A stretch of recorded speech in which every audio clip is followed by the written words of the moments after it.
अस्सलाम वालेकुम दोस्तों, आज जो कहानी सुनाने जा रहा हूँ एक जासूस लड़की की है। आम सी घरेलू खातून नजर आने वाले जासूस जो 10 बरस तक एटमी असासों के राज दुश्मन मुल्क तक पहुँचाती रही। ऐसी कहानी यकीन ना आए। कहानी सुनाने से पहले नए नज़ीन से छोटी सी गुजारिश, हमारे चैनल पर न्यू है तो सब्सक्राइब कर लें और साथ लगे बेल को भी प्रेस कर दें ताकि इसी तरह की कहानियाँ आएँ आपको सबसे पहले मिल सके। जासूसी के हकीकी ऑपरेशन पर मबनी कहानियाँ लिखने वाले मुसन्निफ बैन मैनस्टायर ने सोवियत यूनियन की एक जासूस लड़की के कैसे हैरान किन स्पाई ऑपरेशन की कहानी सुना दी। दुनिया दंग रह गई। मेल ऑनलाइन के मुताबिक उस जासूस लड़की का कोड नाम इर्सला बेरोटन था। वो बरतानिया में एक्सपोर्ट हाउस वाइफ बनकर रहती रही और बरतानिया की एटम बम रिसर्च की इंतहाई खुफिया मालूमात सोवियत यूनियन के हुक्मरान जोसेफ स्टालिन तक पहुँचाती रही। उस लड़की का असल नाम इर्सला क्वायज़निकी था।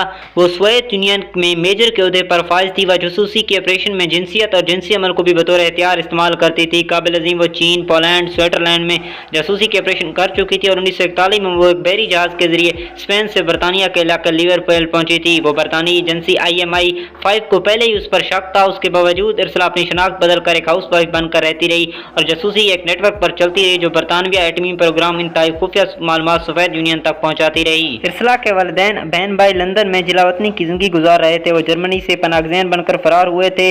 बरतानिया की सिक्योरिटी सर्विस उनसे बाखूबी वाकिफ थी क्योंकि वो बाएं बाजू की सोच रखते थे। इर्सला के शोहर लैन को ब्लैक लिस्ट किया गया था क्योंकि वो स्पेन की खाना जंगी में लड़ चुका था और एक कम्युनिस्ट था। बंदरगाह पर IMI5 के मेजर टेलर ने इर्सला से पूछताछ की। ताहम इर्सला ने मॉस्को में तरबियत हासिल कर रखी थी। चुनाचा उस तफ्तीश में IMI5 उससे कुछ ना उगलवा सकी।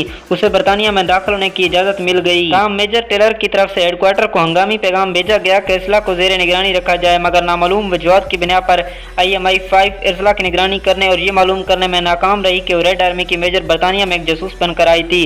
बरतानिया की इंतहाई खुफिया मालूमात सोवियत यूनियन वापस पहुँचा रही थी।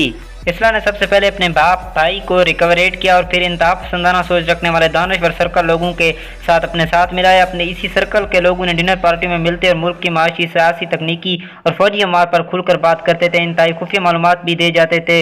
उन्हें यह मालूम नहीं था कि उनकी ये गुफ्तगू इर्सला के पास मौजूद खुफिया वायरलेस सेट के जरिए मॉस्को पहुँच रही थी। इर्सला दूसरी जंग अजीम से सर जंग के ज़माने तक कामयाबी के साथ जासूसी के ऑपरेशन सर अंजाम देती रही। तो नाज़रीन, ये थी आज की उसकी कहानी। ये बाद में कहा जाता है कि अपने मुल्क वापस चली गई थी और बरतानिया को इसका पता भी नहीं चला था। ये बहुत बड़े अरसे बाद ये राज आफिशा हुआ कि वो जासूस थी।